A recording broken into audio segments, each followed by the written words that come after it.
Hola, buenos días. Este es el domingo 30 de agosto del año 2020. Eh, y la reflexión que se me viene a la mente el día de hoy se refiere especialmente a algo muy individual, muy particular. Se llama la exacerbación del yo. En el colegio nosotros nos enseñan en las clases de literatura, de castellano, de lenguaje, como se llama ahora, en mis tiempos se llamaba castellano, de Castilla, ¿no? Del idioma que se hablaba, que trajeron desde España, ¿no? Español en definitiva. Se hablaba de la primera, de las tres personas del singular y de las tres personas del plural. Singular, yo, tú, él, ¿no es cierto? Yo, tú, él. Y las tres personas del plural que eran nosotros, vosotros, ellos, ¿no es cierto? Y este pasaje bíblico del cual quiero hacer comentario y que he reflexionado durante algunos días, se refiere a la exacerbación del yo. ¿Qué significa exacerbación? Significa agrandar, o sea, hacer un alarde, ¿ya? La exacerbación del yo. El relato bíblico habla de que venía Jesús con sus discípulos y de pronto les empieza a decir a sus discípulos ya lo que venía, que iba a ir a Jerusalén, que se iba a encontrar con los maestros del Sanedrín, con los grandes, y, y que iba a sufrir y que iba a morir en definitiva. Entonces ocurre que Pedro se lo lleva aparte, lo saca y como tratando de decirle, eh, tratando de advertirle que no fuera, que no lo hiciera, diciéndole, se lo lleva aparte, o sea, se quedaron los dos solos conversando. Y Pedro le dice, no, evítalo, no, que no, en otras palabras, por supuesto, yo le estoy relatando lo que ocurre. Entonces Jesús le dice, apártate de mí, eh, palabras un poquito más fuertes, ¿ya? Como dando a entender que no era Pedro, sino que era una entidad espiritual maligna la que estaba hablando por él, ¿ya? Entonces, es curiosa la situación porque para que vean ustedes, en el relato anterior, cuando Jesús les pregunta, ¿quién dicen ustedes que soy yo? Y Pedro, iluminado por Dios, le dice, tú eres el Cristo, el Hijo del Dios viviente. Y ahora, a los pocos horas, tal vez días después, Pedro le sale con una carnalidad, con una falta de visión espiritual. Entonces Jesús lo reta, lo reta fuerte, le dice, apártate de mí, le dice, o sea, pero no le estaba diciendo a Pedro, sino que lo que estaba dentro de Pedro que lo hizo decir algo, como tratando de decirle al Señor, no lo hagas. Por supuesto que al Señor tiene que haberle molestado, porque Él venía con ese propósito, ¿no? Pero eso es para que vean ustedes que los seres humanos nos debatimos en esto. Una semana llenos del Espíritu Santo, llenos de alegría, llenos de ganas de vivir, y a las horas siguientes encontramos todo negativo, todo pesimista.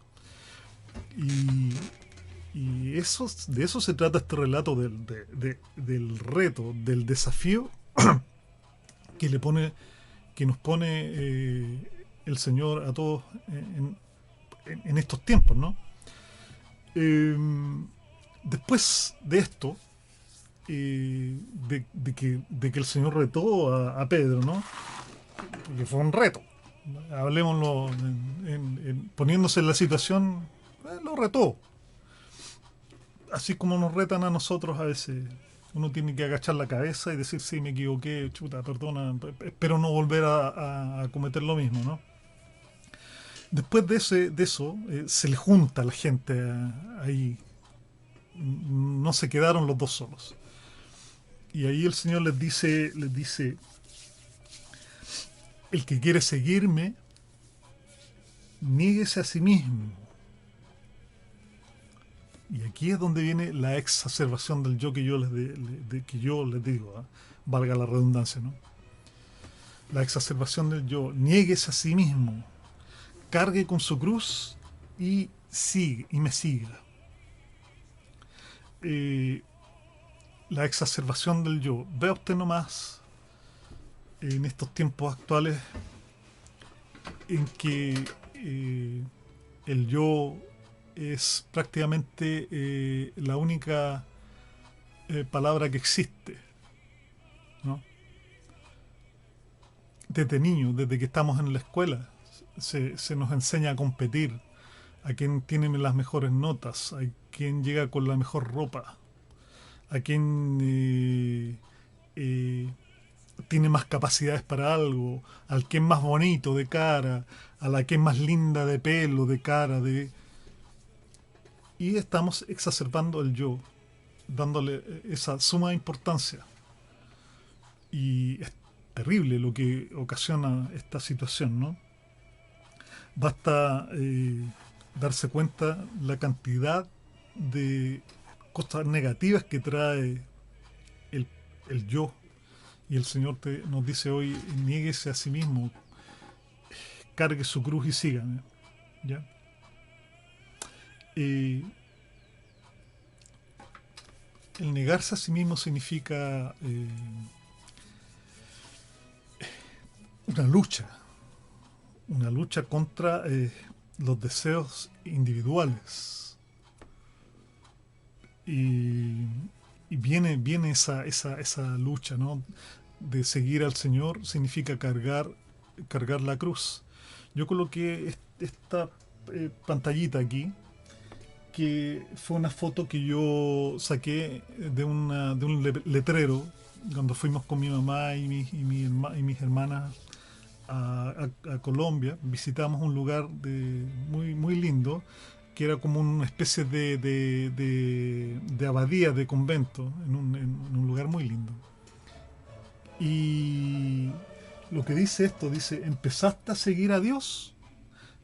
Las religiosas preguntan eso, ¿empezaste a seguir a Dios? Pues allí mismo encontrarás la guerra. Eso dice ese letrerito, es una foto que yo tomé allá y que me pareció muy profundo, ¿no? Cuando las personas se deciden a seguir a Dios, no va a venir un camino de rosas, no va a venir un camino de cosas buenas. Por lo cierto que están las bendiciones de Dios, por cierto, pero vienen cosas difíciles, ¿ya? Negarse a sí mismo significa la aceptación gozosa de la voluntad de Dios. Eh, Negarse a sí mismo también significa aceptar lo que a uno le toca. ¿Estás enfermo? El Señor dice, toma, el que quiera seguirme, tome su cruz y sígame. Tomar la cruz del Señor significa eso, negarse a sí mismo, olvidarse de los privilegios.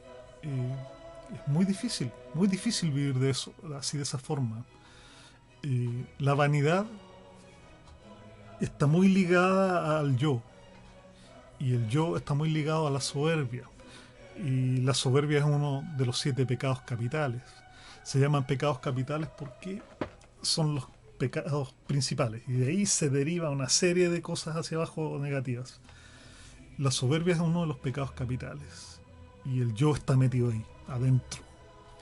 Fíjese usted eh, cómo se nos enseña eh, desde siempre, ¿no? Esto de, no, a mí no me la hacen, no, a mi hijo no me lo toca, no, a mi familia no, eso sí que no, eso no lo permito, no, no, a mi religión no me la toca, no, a mi partido no me lo toca. Eso es la exacerbación del yo, de mi identidad. Vea usted las peleas que se arman entre los hinchas de la Universidad de Chile y los hinchas del Colo Colo. Vea usted las peleas que yo me recuerdo en el último Mundial de Fútbol. Vi peleas de gente que era de un país y de otro. ¿Qué importancia puede tener eso? Bueno, solamente la exacerbación del yo. Y, por supuesto, en la exacerbación del yo está también metida la vanidad, ¿no? El querer ser yo más que el otro, hablar más bonito que el otro, tocar más bonito el piano que otro, ser virtuoso para que todos me admiren. ¡Ay, qué lindo lo hace él! ¡Ay, qué maravilloso! Y el Señor después les dice, ¿de qué gana el hombre? ¿De qué le vale al hombre ganar todo el mundo si pierde su vida? O su alma, en definitiva. Y uno se empieza a preguntar, a analizarse un poco más profundo, ¿de qué me vale llenarme de riquezas, llenarme de bienes materiales si a la vuelta de la esquina capaz que piso una cáscara de plátano, me golpeo la cabeza y adiós, se acabó la sinfonía? Durante la semana eh, sufrimos la partida muy penosa de un joven de 20 años, hijo de una colega, ¿no? Y alguien me decía, pero si se levantó en la mañana, tomó desayuno y ya en la tarde no estaba.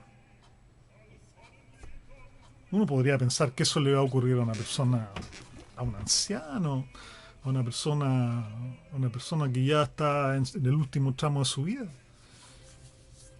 Me recuerdo un profesor de la escuela dominical, se llamaba en ese entonces, cuando yo era niño yo iba a la iglesia metodista.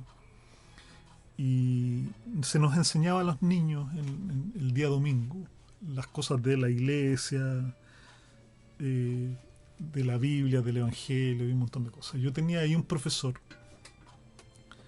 eh, que yo le he dicho siempre tío porque lo considero como parte de mi familia. Y él en una oportunidad nos enseñó, nos dice, ustedes vayan a dar una vuelta al cementerio y vean las fechas de las lápidas ahí. Nacimiento y fallecimiento, nacimiento y fallecimiento. Y se van a encontrar con la sorpresa de que el cementerio está lleno de gente joven.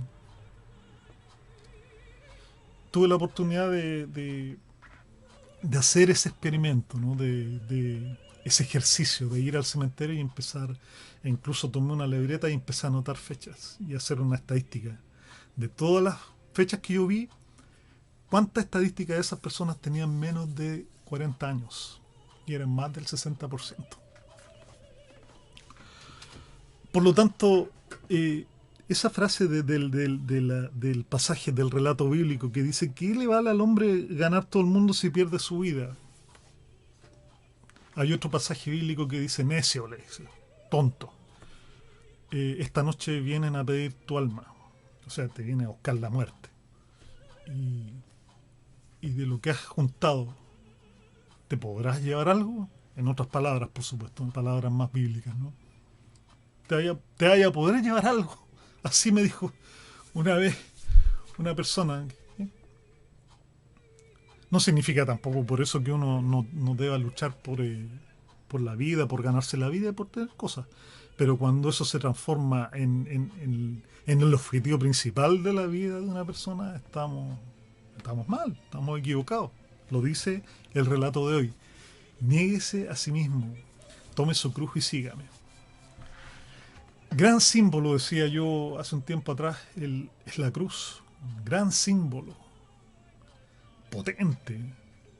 Un sacerdote me dijo, no hay nada a lo que las huestes malignas, no lo voy a llamar infernales porque, decir, porque ya no se puede hablar de infierno ni de nada de esas cosas porque la gente se escandaliza. No, bíblicamente es eso, ¿ya? Pero este sacerdote me dijo, no hay nada a lo que las huestes infernales le tengan más miedo que a la cruz, porque ese es el símbolo, el estandarte con el que el Señor le quitó las llaves de la muerte a la propia muerte.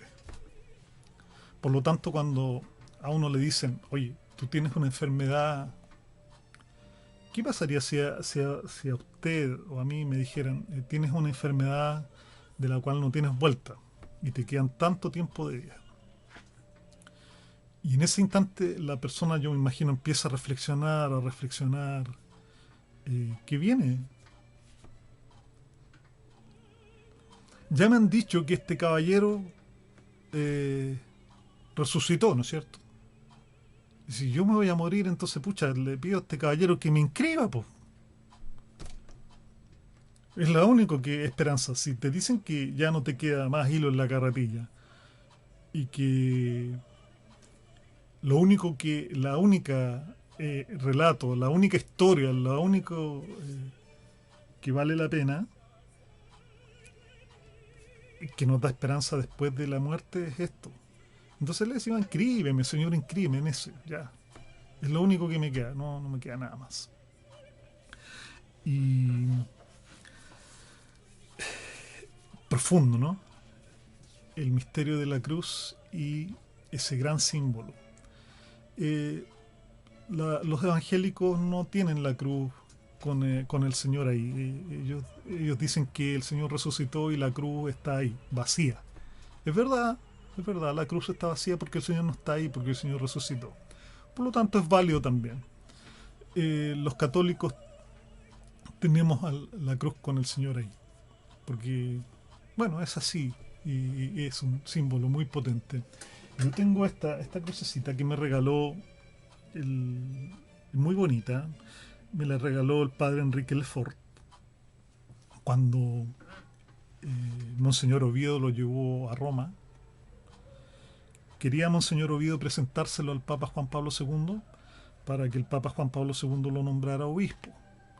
Y efectivamente fue para allá. Tenía una hermosa foto con el Papa Juan Pablo II y él no aceptó la designación de obispo, porque cuando los sacerdotes se vuelven obispos, en gran parte tienen que preocuparse de la administración y él quería permanecer en contacto con su gente, con la gente que tenía él en su parroquia. Y él me regaló esta crucecita. Y él fue quien me dijo que este era un símbolo muy potente, muy importante, que los cristianos no debiéramos olvidar. Y eso significa, dice el Señor, salvar la vida y perder la vida. En este contexto, salvar la vida significa dejar de lado el egoísmo y cambiarlo por solidaridad. Perder la vida, en este contexto bíblico, significa olvidarse de sí mismo, ¿no? Y ¿cuánto cuesta eso, no? Cuesta mucho, porque la naturaleza humana es de vanidad, ¿no? Somos vanidosos, muy vanidosos. Me recuerdo una vez una historia de una señora que era muy cristiana, muy religiosa, y fue a su iglesia y ella sentía que teñirse el pelo era vanidoso. Entonces fue y le preguntó al pastor o al sacerdote, le dice, eh, ¿es vanidad, padre, teñirse el pelo? Y el padre, que era un sacerdote muy pícaro, ¿no? Muy dado bueno, para las bromas, para los chistes, le dice, no, niña, le dice, en tu caso no es vanidad, le dice, es un mal necesario. Un mal necesario, claro. Eh, dice, para mí, una reflexión muy profunda, la vanidad no es buena, por supuesto que no es buena. O sea, darle tanto impulso a verme bien, a verme lindo, para que todos me admiren, no, eso no es bueno. Pero tampoco es bueno lo contrario, descuidarse al extremo de sabienda que comer asado todos los días te va a ir mal con la salud, y comer azúcar te va a ir mal con la salud, no hacer ejercicio te va a ir mal con la salud. Por lo tanto, la vanidad es buena, pero tampoco el otro extremo lo es. Entonces ahí tiene que haber un equilibrio, ¿no? Eh, yo encuentro tan bonito cuando a mi mamá se echa tintura y le cambia su cara, su aspecto. Y cuando algunas personas hacen cosas para verse bonitas, bien presentado. No puede una persona decir que es cristiana si anda eh, con olores raros, ¿no? Eso no es bueno, eso hay que cambiarlo. Tiene que haber una mesura, un equilibrio, en que la vanidad no se transforme en una exacerbación del yo, sino más bien verse bien. ¿Bien? Es como la misma, las mismas escrituras dicen que somos templo del Espíritu de Dios, ¿no? En en las iglesias evangélicas se le llaman guardatemplo, en la iglesia católica se le llama sacristán. Ellos mantienen el templo limpio, ordenadito, encerado, con flores, todo ordenadito, ¿no? Así también nuestro cuerpo. Hay que mantenerlo limpio, ordenado, no descuidarse con él, no consumir alimentos en exceso. Yo conozco gente que en vez de comerse un plato, que es el que necesitan para el día, se comen cuatro. Eso es lo contrario de la vanidad. ¿Se dan cuenta? Se descuida una parte para darle cabida a otra. Tiene que haber una mesura. Y esto que yo les comentaba antes, en que los discípulos se debatían entre una espiritualidad profunda y una carnalidad también a la misma altura, ¿no? Se debe a que todavía no habían recibido el Pentecostés, entonces estaban ahí recién aprendiendo de estas cosas. Y esa es la reflexión que tengo hoy en día, ¿no? Respecto a esto. Quien quiera seguirme, niéguese a sí mismo, tome su cruz y sígame. La exacerbación del yo. Vea usted nomás la exacerbación del yo, cómo actúa en la vanidad de algunas personas. Leí estadísticas por ejemplo, la empresa del lujo, estas personas de la moda de París, por ejemplo, la semana de la moda de París, en que eh, las empresas, la marca Gucci, la marca Yves Saint Laurent, Louis Vuitton, más del 70% de su producción es cuero. Y el cuero para producir esas marcas viene de mano de obra principalmente de Italia, pero la mano de obra no es italiana, la mano de obra la traen de Senegal y sufren esa gente lo indecible, impresentable, la mano de obra para hacer esos cueros. ¿Para qué decir los animales? Para sacarles el cuero. En China se matan 70 millones de animales al año para desgarrar los cueros de los conejos y de otros animales y para pagar $3 por un cuero de conejo. $3, ¿sabes lo que significa eso? Son 3.000 pesos. Y crían esos animales de una manera horrorosa. ¿Para qué? Para satisfacer después la vanidad del yo de algunas personas que hacen de la moda un negocio. Esa es la exacerbación del yo. Yo primero, yo segundo, yo tercero. Y lo que nos manda en este relato de hoy es eso. Niéguese a sí mismo, negarse a sí mismo. Eh, Muy difícil tarea. Pero se puede. Se puede. Cuando uno se hace conciencia de que cada vez que yo digo algo y estoy pensando en mí mismo, preferir quedarse callado. Ya no hacer no, a mí no me la hacen, no, porque yo, no, porque es que no.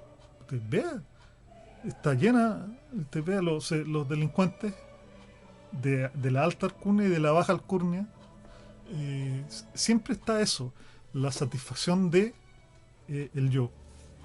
Los violadores, por ejemplo, es satisfacción del yo. Como dice la doctora Cordero, cosificar al otro, transformarlo en una cosa para usarlo y después desecharlo como una servilleta de papel. Cuando nos enfrentemos a esa situación de estar en ese escenario en el que yo estoy viendo a la otra persona como una cosa, hacerme una limpieza, una introspección y decir, sí, el yo no, tengo que sacármelo, tengo que actuar más humanamente con esa persona. Eso, esa es mi reflexión de esto, de este pasaje bíblico, que es muy profundo, que es la exacerbación del yo, enfrentado a la cruz, ¿no? A ese gran símbolo que es la cruz del Señor, donde Él fue eh, ajusticiado, ¿no? El símbolo de la cruz es seguir a un hombre que fue ajusticiado por la ley, aún no siendo culpable. Por lo tanto, es un símbolo muy profundo que hay que tenerle mucho respeto. Bueno, los evangélicos no se persignan, pero los cristianos sí. Los católicos, digamos. Perdón, me equivoqué. Y cuando hacemos así, estamos haciéndonos la cruz en nuestra, en nuestro cuerpo, en nuestro yo. Muchas gracias por escucharme y que Dios nos bendiga y que tengamos una linda semana.